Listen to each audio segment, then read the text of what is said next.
മൂൺവാക്കിനെ പറ്റി പറയാനാണെങ്കിൽ മൂൺവാക്ക് ഇതിപ്പോ ജാക്സനെ ഇൻസ്പയർ ആയി വരുന്ന എയ്റ്റീസ് നയൻറ്റീസിലുള്ള യങ്സ്റ്റേഴ്സിന്റെ ഒരു സ്റ്റോറിയാണ് പറഞ്ഞത്. പുള്ളി തന്നെയാണ് നമ്മുടെ ലാംഗ്വേജ് ട്രെയിനർ.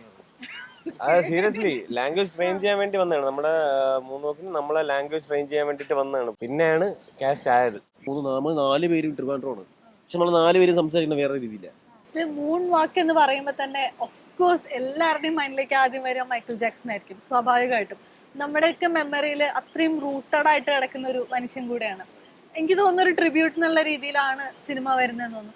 എന്താണ് സിനിമേന്റെ ഒരു ഇമോഷൻ? മൂൺവാക്കിനെ പറ്റി പറയാനാണെങ്കിൽ മൂൺവാക്ക് ഇതിപ്പോ ജാക്സനെ ഇൻസ്പയർ ആയി വരുന്ന എയ്റ്റീസ് നയൻറ്റീസിലുള്ള യങ്സ്റ്റേഴ്സിന്റെ ഒരു സ്റ്റോറിയാണ് പറഞ്ഞത്.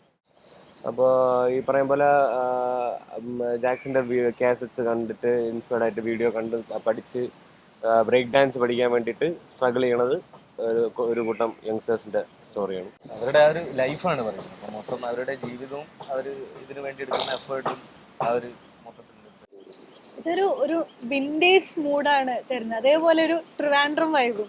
അതും ഇപ്പൊ കാണുന്ന കുറച്ചും കൂടെ റോ ആയിട്ടുള്ള മുന്നേ നമ്മൾ പരിചയപ്പെട്ടിട്ടുള്ള ഒരു ട്രിവാൻഡ്രം ഒരു പക്ഷെ ഒരു സമയത്ത് മലയാള സിനിമയിൽ കളിയാക്കപ്പെട്ടിട്ടുള്ള സ്ലാങ്ങിനെയൊക്കെയാണ് ഭയങ്കര സ്വാഗില് റീഇൻട്രൊഡ്യൂസ് ചെയ്യുന്നത്.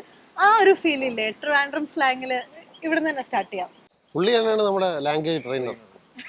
അത് സീരിയസ്ലി ലാംഗ്വേജ് ട്രെയിൻ ചെയ്യാൻ വേണ്ടി വന്നതാണ്. നമ്മുടെ മൂൺവാക്കിന് നമ്മളെ ലാംഗ്വേജ് ട്രെയിൻ ചെയ്യാൻ വേണ്ടിട്ട് വന്നതാണ്. പിന്നെയാണ് കാസ്റ്റ് ആയത്. നമുക്ക് ഇമോഷണലി ആ സ്ലാങ്ങും പറഞ്ഞ് ചെയ്താലും കളിയാക്കുന്ന രീതിയിൽ തോന്നുന്നു. അപ്പം നമുക്കറിയാം നേരത്തെ സുരാജ് ചേട്ടനൊക്കെയാണ് ട്രിവാൻഡ്രം സ്ലാങ് ഭയങ്കര വിസിബിൾ ആക്കിയത് കേരളത്തിൽ ആ സിനിമയിലൂടെ തന്നെയൊക്കെ. അപ്പം ഈ പടം ചെയ്യണ സമയത്ത് ഞാൻ എൻ്റെ ഓഡീഷനൊക്കെ ഉണ്ടായിരുന്നു.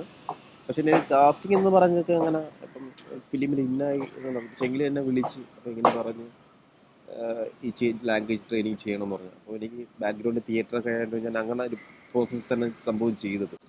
അപ്പം എനിക്കറിയാം ഒരൊറ്റ ഏരിയ വെച്ച് പിടിക്കേണ്ടതെന്ന്.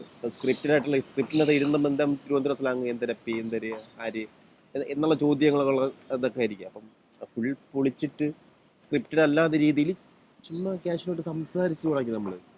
അതായത് ട്രിവാൻഡ്രത്തിന്റെ ഒരു പെർട്ടിക്കുലർ ഏരിയ അല്ല, പല പല സ്ലാങ്ങിലുള്ള 1 2 3 4 പേരും ട്രിവാൻഡ്രമാണ്. പക്ഷെ നമ്മൾ 4 പേരും സംസാരിക്കുന്ന വേറെ രീതിയില്ല. അപ്പൊ പിന്നെ അങ്ങനെ തന്നെ പിടിക്കാന്ന് വിചാരിച്ചു ഇത്രയും ക്യാരക്ടർ.